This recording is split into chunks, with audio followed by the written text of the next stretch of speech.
Probably one of the most popular speakers, at least to start, we'll see how it ends, is from the Department of State. And I know that has come up several times.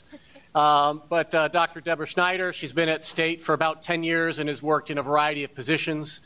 She does have a PhD in political anthropology, and currently she is a coordinator dealing with cyber issues, and I think one of the best intelligence components, INR. From the Intel community, I think INR does great stuff, and I think one of the best ones. So we're grateful to have her here. But if you could cue up her slides, please.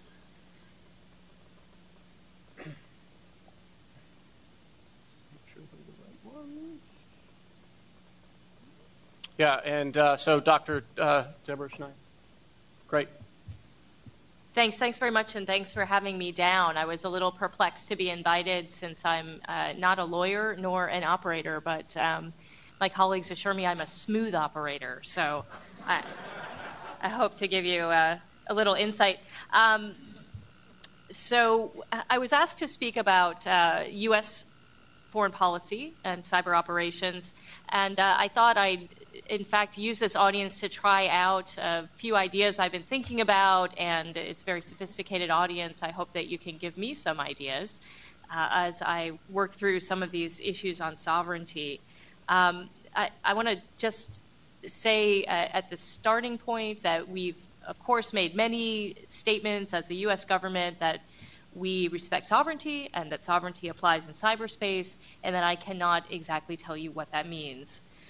But what I wanted to talk about today was different aspects of sovereignty that come up in conversation with various nation states that we emphasize differently. Does sovereignty mean controlling flows across your national border versus recognizing a state as an equal member of the international community of states and so forth? And what does that all matter when you come down to the nitty-gritty of how nations should act in cyberspace? Nations expect that other nations will act consistent on international instruments and norms that depend on sovereignty, bilateral treaties, and so forth. And so I hope to kind of get into the question of why it matters to talk about sovereignty, because we spend a lot of time talking about it and how it might limit us or enable us in cyber operations. Can I have the next slide, please?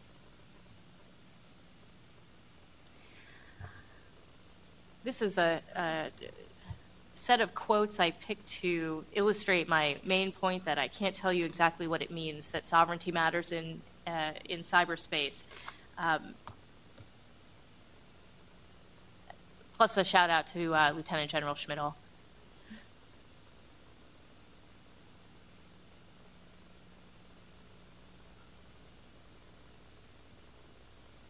All right, so there are a few different views around the world and even within the US administration on how to apply sovereignty when dealing with cyber issues. There's no question that sovereignty is highly relevant. Super smart people in the US government and in other governments talk about it all the time. It's fundamental to the modern international order, so I'm told. It's the framework within which we discuss bilateral and multilateral issues, and we negotiate treaties, and we create alliances, and we engage in war, and we organize ourselves.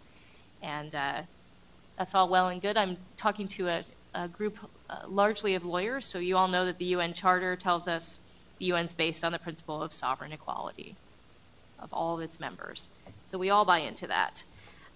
And the legal definition of sovereignty I think will be discussed by any number of people here. What I want to get into is practical aspects of sovereignty. That is not to say that the law isn't practical, right? But there are lots of folks who do foreign policy and who negotiate treaties who have an idea of what sovereignty means that does not depend on international law, nor does it depend on political science definitions of what sovereignty means. So can I have the next slide, please? I've stolen from Stephen Krasner, borrowed from Stephen Krasner, his nice practical view of 4 different aspects of sovereignty. What do people mean when they say sovereignty? And I want to add that this comes from terrific read called Sovereignty, Organized Hypocrisy. He says that in practice, sovereignty is compromised so regularly that it is in fact organized hypocrisy. Can you click forward? Thank you. So one of the 4 types of sovereignty he discusses is domestic sovereignty. That is authority and control within a state, the ability of a state, a nation state, to be the public authority within that state, to make policy and regulate behavior and so forth. So that's internally focused views of sovereignty. Can you click forward, please? Interdependent sovereignty would be the ability of a state to control flows of people and materials and ideas and even diseases across territorial boundaries between states. Okay, so that's what comes across my border. Next click is international legal sovereignty. You're all familiar with this. States mutually recognize one another's independence as free and equal members of an international community of states. So this is really about authority, not about control. And then lastly, Westphalian sovereignty, which he defines as states have the right to determine their internal decision-making processes to the exclusion of external sources of authority. And in practice, we see that states differently emphasize these aspects of sovereignty. Some aspects are more important to particular states than others, depending on how they perceive their national interests. We might see one state very focused on controlling its population's access to the internet. We might see another state that believes that populations should have equal access to the internet and information should flow freely across borders. Right? And I want to make clear that assumptions or assertions of absolute sovereignty, that is, a state absolutely controls everything coming across its border, inside its border, and so forth, is not always in a state's best interest. And this is something that states generally recognize. For example, if we talk about the Budapest Convention, the Cybercrime Convention, right, there is some compromise of sovereignty built into that document whereby one state can conduct a cross-border investigation, right? So in some way, that's a violation of sovereignty. And the U.S. thinks that's a really good thing in this instance, right? If states mutually agree that you can violate sovereignty in order to forward some good, like figuring out who done it or bringing them to justice, that's a very good thing. Russia, for example, disagrees with that assumption of how violating sovereignty would be a good thing, and Russia has put forward that reason for not signing on to the Budapest Convention. There may be other reasons. That's the reason that they've publicly stated. So this to me is not the be-all and end-all of viewing sovereignty, but it's a nice framework within which we can think about the different kinds of sovereignty discussions that go on in the world and how they might apply in cyberspace. Our ideas about sovereignty evolve over time. We know that in discussions about how sovereignty applies in sea and in air and in space, there's been evolution. And as Peg Klein pointed out, there's always been, with new technology, the evolution of thought about how that technology might change our views of what states should be able to do and what's acceptable. So can I have the next slide, please? Thank you. How do we translate these views of sovereignty into cyberspace? Well, when we think about critical infrastructure, for example, being operated within, whoops, sorry, switched my notes. Okay, public authority within a state, right? Can a state make policy about what its public's online behavior is going to be? Yes and no, right? Yes, but on the other hand, critical infrastructure is operated via networks, and states are dependent on networks, and some of the network configuration is going to determine what the public's online behavior is going to be. So there's some constraints on that. Can states control flows of information and ideas across territorial boundaries? That's a pretty tough one. And in fact, I would say that there are a number of states who view cyberspace's evolution as an existential threat because it allows ideas to flow freely across boundaries, and spend a lot of their time trying to figure out how to stop ideas from flowing freely across boundaries. And I would say that a number of those states are more concerned about that as the key threat from cyberspace, as opposed to the intrusions and attacks that we spend a lot of time talking about in terms of the threat from cyberspace. Can you click forward too, please? One more. And one more. All right, flipping down to international legal sovereignty. Do states recognize one another's independence as free and equal members of an international community? I think I'll leave that to the lawyers and just go next. Westphalian sovereignty, what does that mean in cyberspace? Can you determine the internal decision-making process to the exclusion of external influences? That is a pretty tough row to hoe if you're trying to be an absolute sovereigntist. You've got ICANN, right? You've got DNS servers. You've got all kinds of things about infrastructure that get in the way of doing that. So between talking about infrastructure issues, domestic law issues, a number of the issues that other speakers have already raised with regard to persona, actions, where does an action take place, who's taking the action, public-private infrastructure splits, the fact that domestic laws apply to some degree to information and may not be fully in compliance with international thoughts about freedom of expression or freedom of information. We have a number of really serious issues to work out when we talk about foreign policy in cyberspace.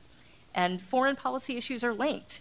If we take unilateralist action on cyber, we had a question, oh, this looks awfully unilateral, US. Why are you talking about doing all this stuff in cyber? And we don't hear any discussion about international partners. Taking unilateralist action on cyber can make cooperation on other issues very difficult when we need to build coalitions. So there are very practical ways in which the actions that we undertake in cyberspace could have serious negative consequences on our international relations and rebound negatively on other US national interests. Can I have the next slide, please? I've just chosen 2 issues out of the many, many difficult issues, border control and who's in charge, to just stimulate discussion. And I know that you all will come up with any number of other ways in which talking about sovereignty and state control in cyber is very difficult. Border control. What are we going to do? Packet inspection to figure out what's coming across our border? Well, in large part, the USG has said that we won't inspect content of packets, and that makes controlling it, it's controlling what comes into and out of our sovereign space very difficult. And what happens in the future when everything's being done in the cloud? What does this mean, the cloud? Where will the cloud be? And what will be the border of the cloud? Where is the data? Honestly, we don't usually control or even know where data is going to transit when it moves between nodes on the internet. Where's the action? Well, who is the actor? For starters, which part of the persona are you going to target to discuss what the actor is, right? And it's easy for an actor somewhere in the world to act against a state on property which arguably is within the sovereign boundaries of a state, while that actor remains in another state. Can the aggrieved state respond? And if so, how, right?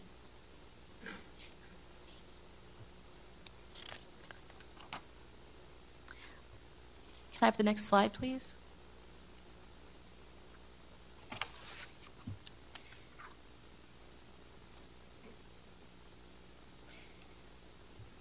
So I think this slide speaks for itself in large part. I just wanted to really visually display how there could be alternative visions of how we apply sovereignty in cyberspace and what some of the important aspects are of cyberspace.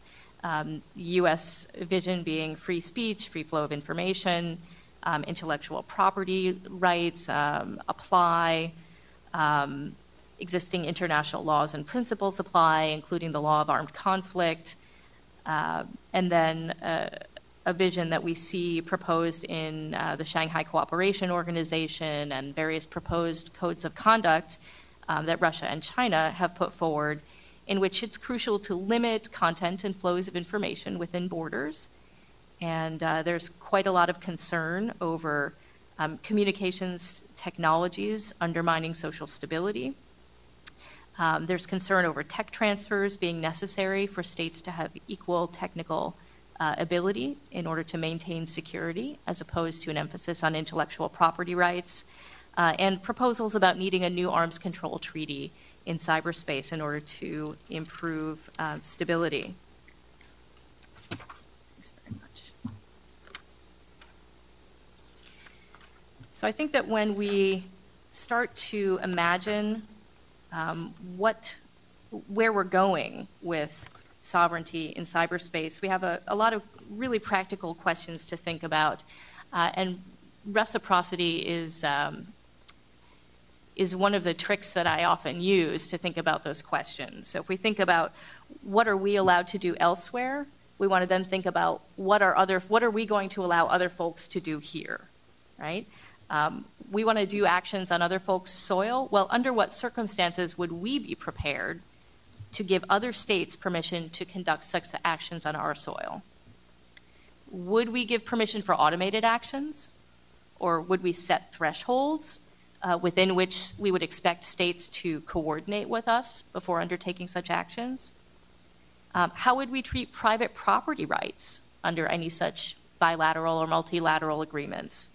Since most networks are private property, most components are private property, or at the very least dual use. These are tough questions, and they're very practical questions. And I know State Department and DoD often have disagreements about how we should answer them, and there's nothing new under the sun about that. We did that when it came to air power, and we're doing it again when it comes to cyber. And I'm awfully glad that we've got some other countries in the room today to help us think through some of these questions. Thanks very much. No, great. Thank you, Deborah. So when the question was posed, who are the engineers in the room? This was one of the persons that raised their hands, and he comes from NSA. And so he's been working there much time. He recently served over at Cybercom as the technical director for operations, and now he's back at NSA. But he's going to give us a good technical understanding of cyber operations. Don? Good afternoon. Thank you for having me here. I'd like to briefly give a little bit of context and background, and then I'll get into a little bit more on the threat and vulnerability side. I'm going to abbreviate my comments based upon the quality input of previous speakers and previous panels who hit along several of the key points that I want to make, so I'll just touch on those briefly. Obviously, intrusion into U.S. systems, it's happening daily. We're seeing it more and more. In addition to U.S. government systems, obviously, it's not just that. It's defense industrial base, financial, and definitely the commercial side. I have a long laundry list of those intrusion sets, or intrusions into the private sector, and I will leave you from mentioning all of those. But most of those are against companies and networks really that are among the best at network security. So we're not talking about minor intrusions here. We're talking about the best of the best being penetrated. Those are the known intrusions, though. What about the unknown ones? What about those that we're not seeing from those very sophisticated adversaries that know how to elude our defensive capabilities?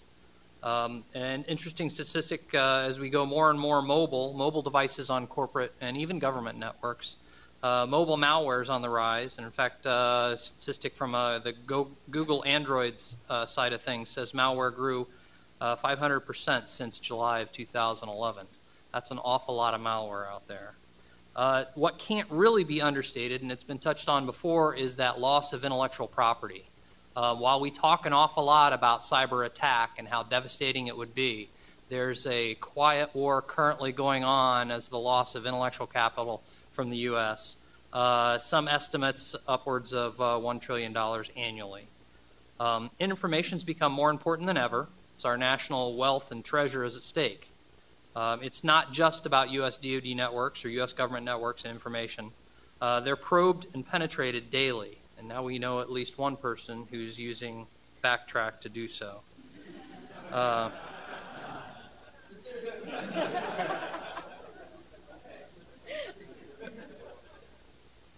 The intelligence community's worldwide threat brief to Congress in January of 2012 raised cyber threats to just behind terrorism and proliferation in its list of biggest challenges facing the nation.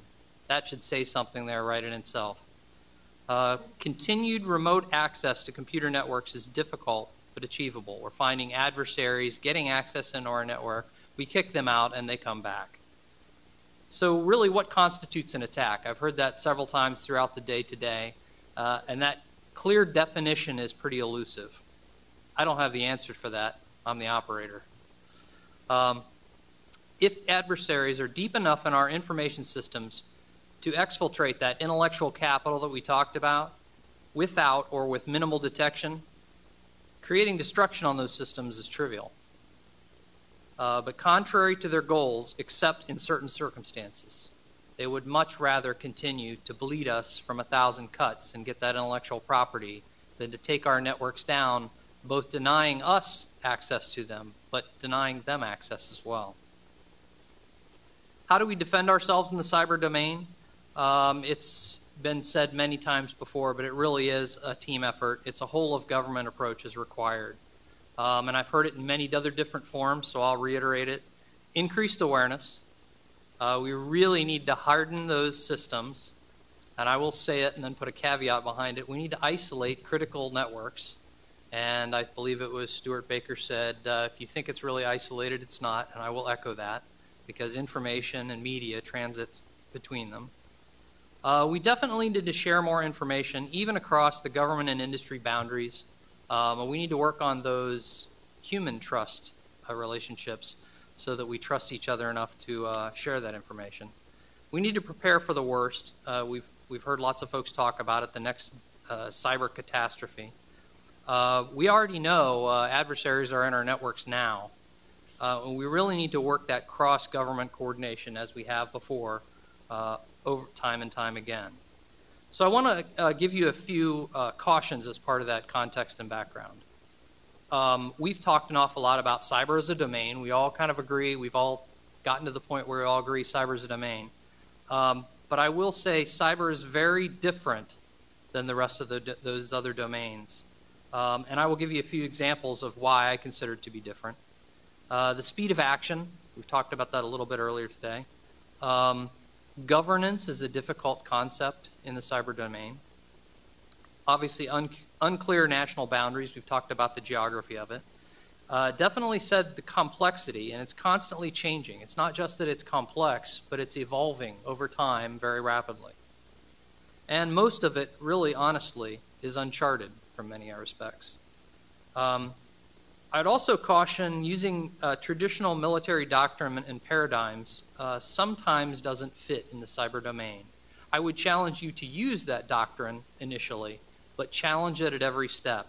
I heard earlier speaker talk about those analogies, using analogies from other domains. That's a great concept, but don't just live with that analogy you immediately come up with from the kinetic world applied into the cyber domain. That timeliness and deliberate planning, that timeliness not only of action, but of weapon or capability development and procurement. And as a different topic that we're obviously not going to talk about here, acquisition of weapon systems is a tough problem facing DoD when your cyber weapons change out on a weekly, daily, sometimes monthly basis. Effective cyber adversaries are already in their target networks. They don't wait for an XORD. Adversaries almost always use proxies to go through neutral cyber territory. We briefly touched on that before when we talked about attribution. But very rarely, and in only 2 nation-state examples that I'm aware of, do they come straight at us. Another one is that nations in alliance with us in a kinetic fight are not necessarily in the same alliance when it comes to it from a cyber perspective. Coalitions of the willing in the kinetic realm often leads to folks also behind the scenes doing cyber activities against each other. Applications of the law of armed conflict is sometimes difficult to apply in cyber, and I guess that's why we're all here today. What constitutes use of force in cyberspace, we've talked about briefly. And the cyber domain is very asymmetric. We've talked about small players having the ability to level the playing field for other folks, low cost of entry, and individuals in small groups can have a large effect on a large nation. Attribution, we've talked about it several times. It's from my perspective, not impossible, but very difficult oftentimes.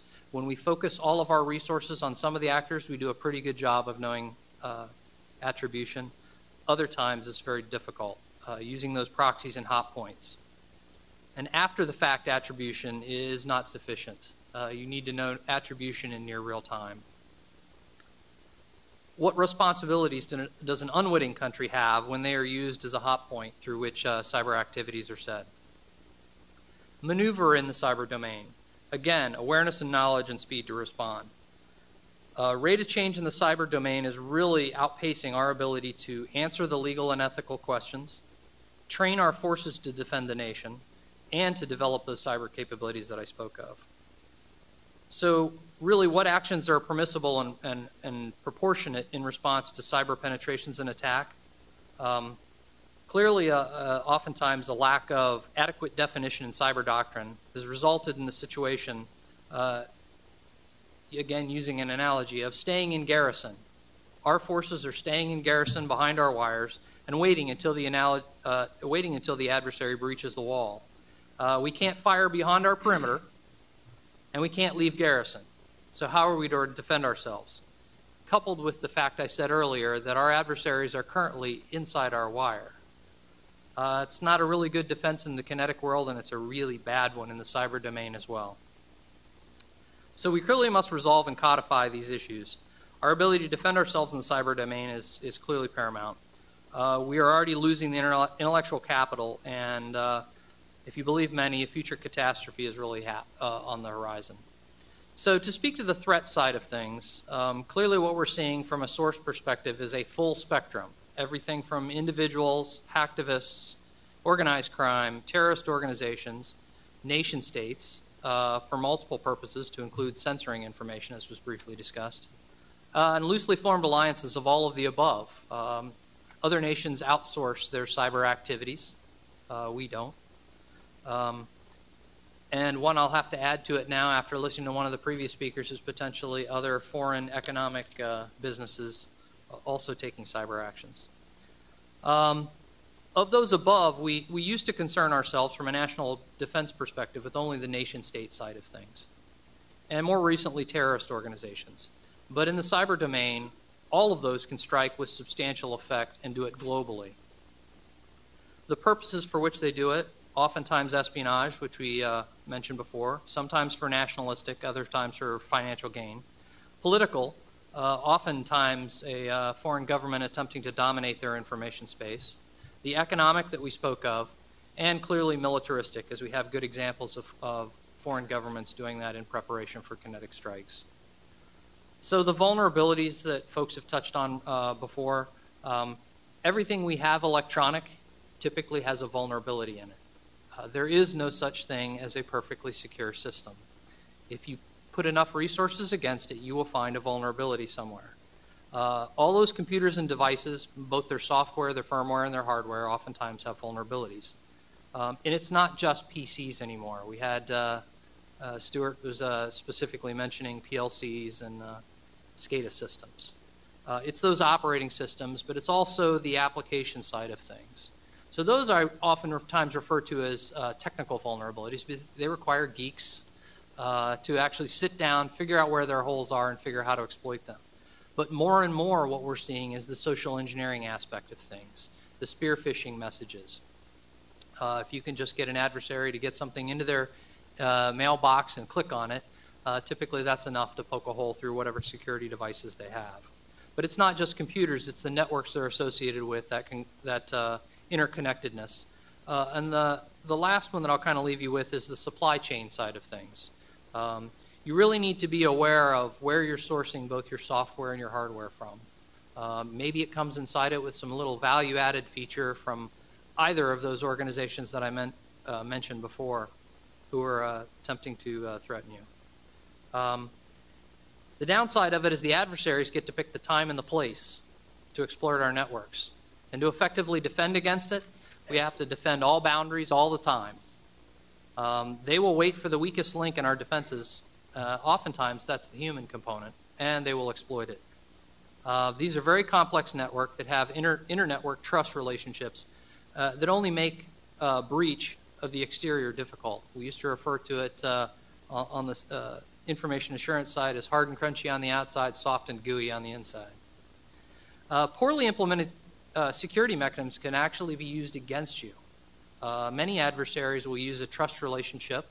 They will also use your virtual private networks, which shield folks from penetrating your systems. That then comes through as a trust relationship. We are making progress in the cyber domain and the defense of our networks. Really, that whole of government approach is kicking in and taking place. Industry and government partnerships are slowly starting to form. I believe we need to go the next few steps to up that game on the trust relationship. Establishment of U.S. Cyber Command and increased defense of UHDO networks is in part to consolidating a lot of those and making our defensive boundaries better. So from my perspective, and it's my personal opinion, we are truly beyond the denial phase where we believe we have a problem. I believe that means we still have anger, bargaining, depression, and acceptance to go through before we get to the full side of things. Some would say we're past anger. I would debate that.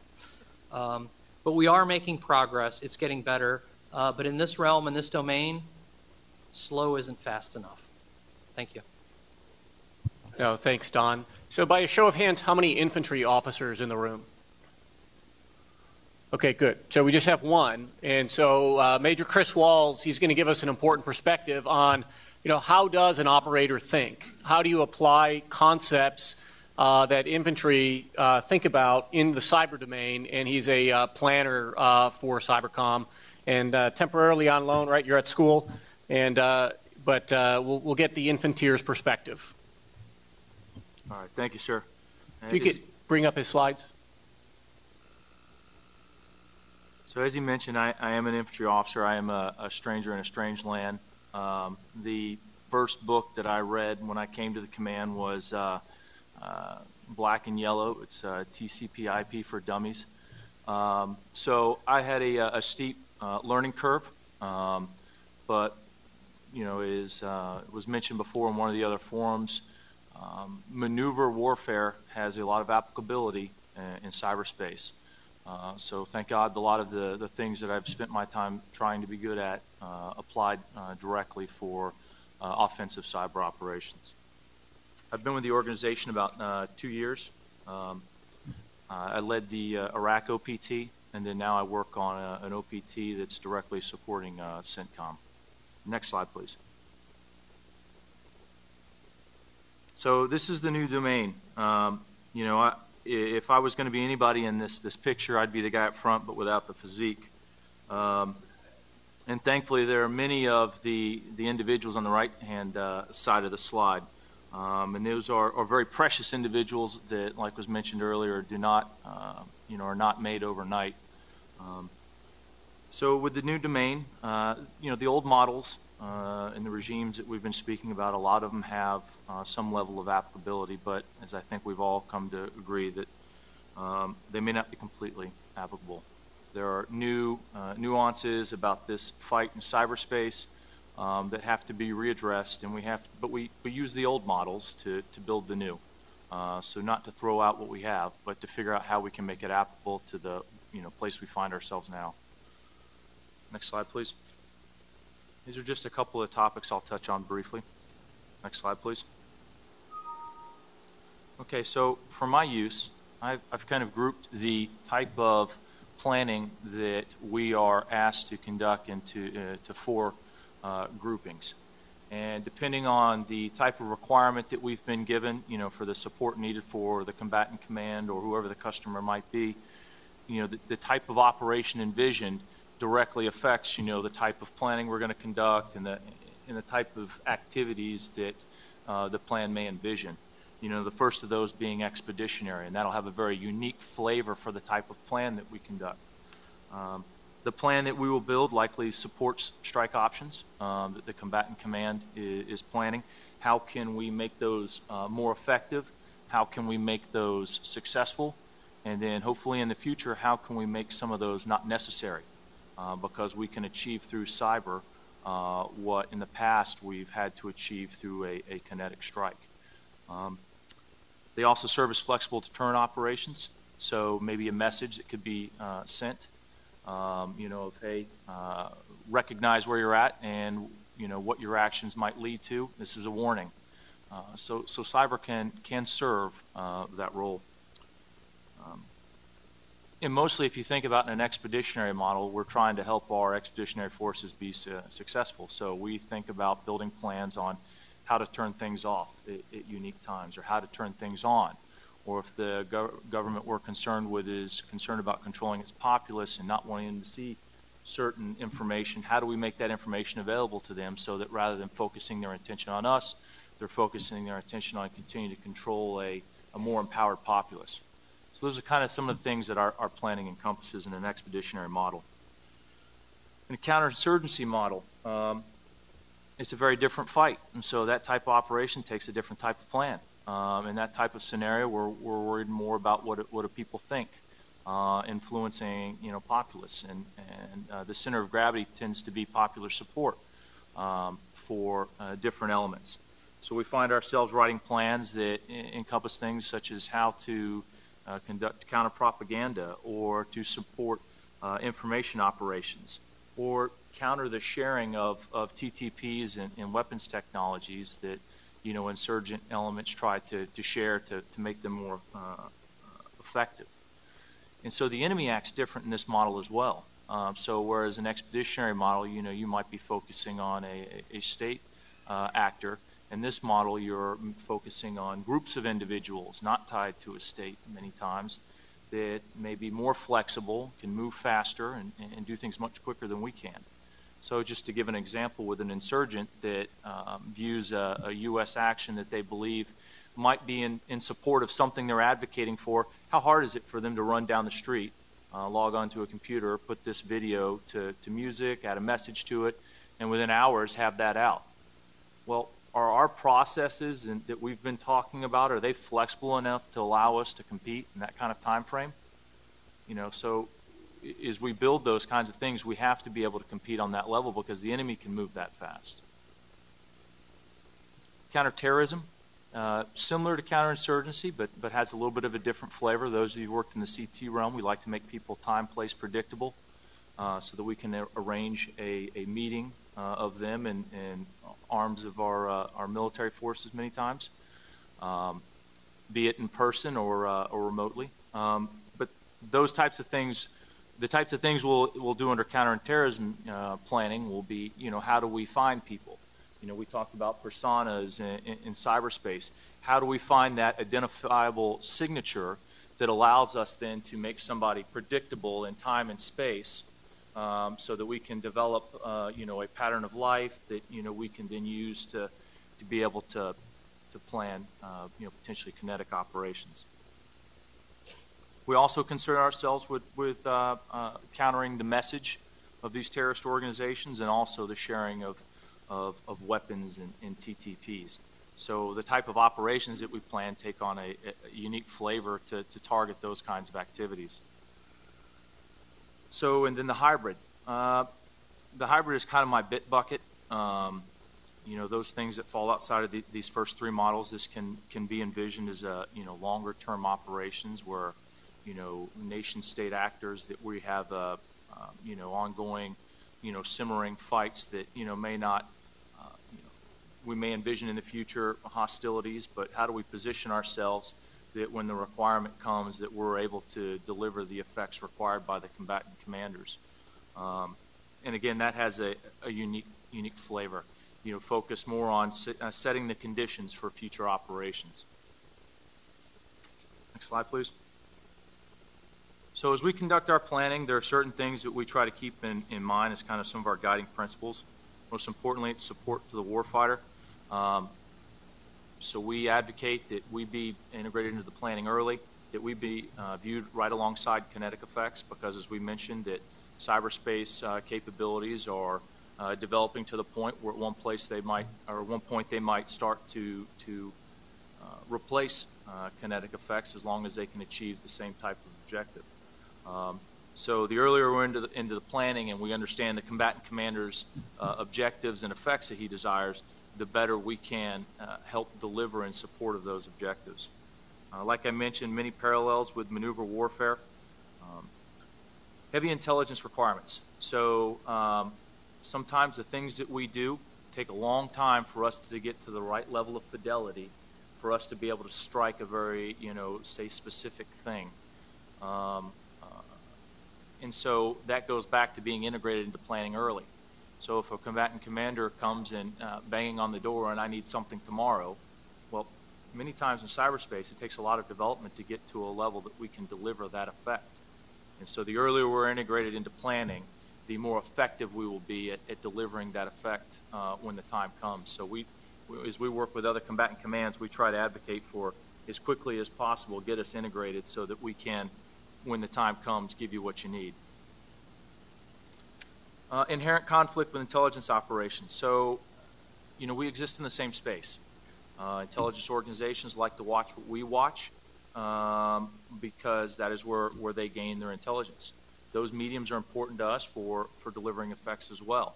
So we exist in the same place, and we bump into each other's equities often, and that is a continuing issue that we have to work our way through of, what's more important, the intelligence being gained from observing this medium or the effect being delivered across this medium. And, really goes back to the combatant commander's objectives. Next slide. So I'm going to go quickly through this, and I'll be interested to answer any questions you might have when we get to the question and answer section. I just want to help stay on our timeline. So our operational planning starts with a requirement, most times from a combatant commander for a certain type of effect or to help meet a certain objective. We start off with intelligence and analysis. What's worked for us is using a center of gravity or a vulnerability analysis, looking at the threat we're facing, understanding what type of activities they're trying to conduct, and what are the critical capabilities that they have to have in order to be able to meet their desired end state. And then understanding that and finding where are those vulnerabilities and those critical capabilities that they have to have. And they're always there. We've just got to find them. Those vulnerabilities end up being the beginning of our course of action development. So let's take just in general, an insurgent organization is trying to convince the populace of a certain, of their platform, the ideas that they hold. Well, they have to have somewhere that they can communicate those, right? And so that many times is cyberspace, and that has its own vulnerabilities. So that may be something we focus a course of action against the vulnerability that they may experience in cyberspace. Once we develop our objectives and effects, so what are we trying to achieve, then that allows us to initiate tool development. So going out and looking very specifically at the vulnerability we've identified and how do we develop a capability to precisely target that. We then begin our war game analysis, make sure what we've planned is going to work. And then once we get a decision on that from our leadership that, yep, this plan looks good, this course of action is acceptable, that's when we start our conversations with our interagency partners. And we spend a lot of time with that. A lot of the concerns that Deborah brought up during her discussion are the types of things that we spend a lot of time talking about. Once we have this course of action, we're able to share that with them, and then they can identify potential concerns they have. And then many times we can structure that operations to avoid those concerns so that we can have a plan that we both agree upon, but then respect each of our, our equities. Allows us to achieve the objective we're after, but respects the equities that they have concerns over. We then produce our orders. We do multiple boards where we have input from the interagency and the intel community on their concerns over the anticipated operations envisioned in the plan. And then once we get through those, then there are rehearsals and preparations that we undertake to make sure that, as a part of the planning process, that we can, in fact, do the things that we have committed to in the plan. In an anticipated execution, then what we would also be part of the plan is a portion where we talk about how do we do assessment and make a decision if we've achieved those objectives or we need to continue operations. And then, obviously, as we all know, operations develop intelligence which drive future operations. So it's a cyclical thing.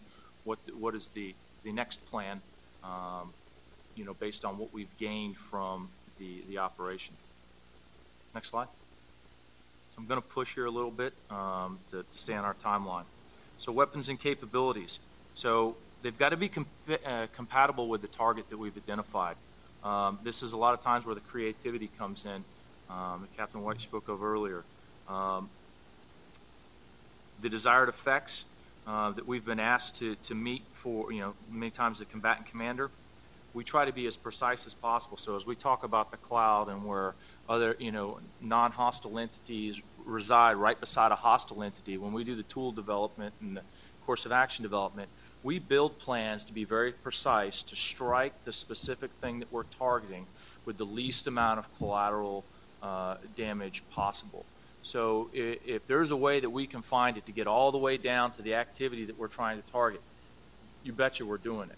And we spend a lot of time of trying to develop these capabilities that are very precise so that we can target the hostile element while at the same time not affecting the capability of the non-hostile, which might be co-located.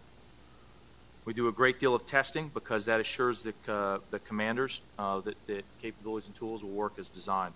With an attribution officer, we spend a lot of time determining what level of attribution any envisioned action may have. Next slide. So these are some of the challenges we face. They've been elaborated on in all the forums, so I don't want to whip the dead horse. I would just ask that we all know that we have to undertake this fight. There's no other option.